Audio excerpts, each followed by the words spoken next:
Hoje, na aula de filosofia, vamos falar sobre o teocentrismo. A palavra teocentrismo ela vem do grego theos, T-H-E-O-S, que significa Deus, e kentron, que significa centro. A doutrina ou filosofia teocêntrica, ela considera Deus como um centro de todo o universo, responsável pela criação do mundo e de todas as coisas existentes. A filosofia teocêntrica ela foi a base da cultura e do modo de vida medieval. Quando eu falo vida medieval, na Idade Média. Na visão teocêntrica, o direito divino era considerado superior a qualquer tipo de crença ou racionalidade. Qualquer pensamento que não fosse baseado nos preceitos da Bíblia era considerado pecaminoso e incorreto. As ideias científicas e empiristas, elas sofreram grandes críticas por membros da igreja e seguidores do teocentrismo. Em oposição ao pensamento teocêntrico, surgiu a corrente do pensamento antropocentrista, que dá o foco ao ser humano, o considerando a ser dotado de inteligência capaz de fazer as suas próprias escolhas e mudar ao mundo, o mundo ao seu redor. Quais são as características do teocentrismo? A filosofia teocêntrica, ela apresenta essas características, que diz poder, Deus e negação. O poder total e absoluto exercido pela religião, Deus considerado como o centro do universo, criador e responsável por todas as coisas existentes. Negação dos pensamentos científicos e da filosofia racional. São essas as características do teocentrismo. O teocentrismo na Idade Média, medieval, durante esse período, que foi de 476 a 1492, essa visão teocêntrica foi dominante em toda a Europa, pois os reis e monarcas tinham uma forte e direta ligação com a igreja.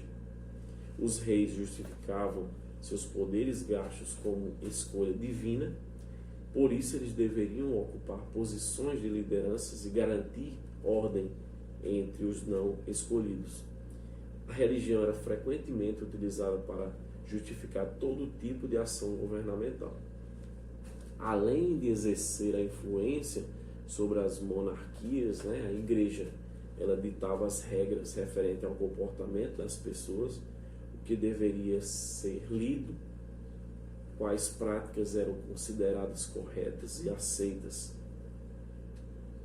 Todos aqueles que se desviavam dos caminhos e doutrinas teocêntricas, eles eram considerados subversivos, taxados de bruxos, e eles hereges, chamados de hereges e pecadores. A influência da igreja na Idade Média foi estremecida com o surgimento de pensamentos antropocêntricos e renascentistas, na época do Renascimento. Deus e a igreja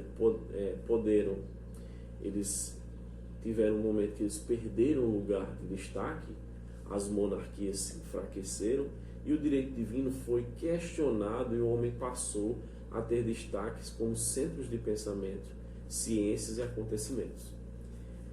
Vamos falar um pouco sobre o antropocentrismo. Ao contrário do teocentrismo, o antropocentrismo, a centralidade está no ser humano. Todo o universo passa a ser pensado, avaliado e reavaliado a partir da visão e percepção racional humana. Boa parte dos cientistas da Idade Média, eles desenvolviam pesquisas com a finalidade de derrubar os conceitos teocêntricos e a influência dessa doutrina nos demais aspectos da vida.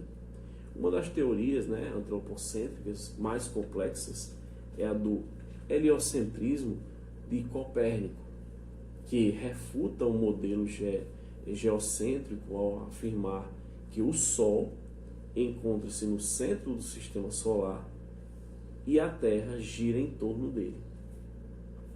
Além do heliocentrismo, no momento de crise do enfraquecimento da Idade Média, da Igreja Católica, muitos já nutriam desejos de mudanças culturais e econômicas.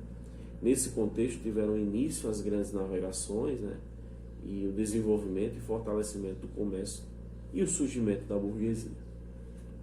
A religião, ela enfrentava a reforma protestante, né, de Martinho Lutero, que questionava várias ações e comportamentos da Igreja Católica, como a venda de indulgências e títulos eclesiásticos.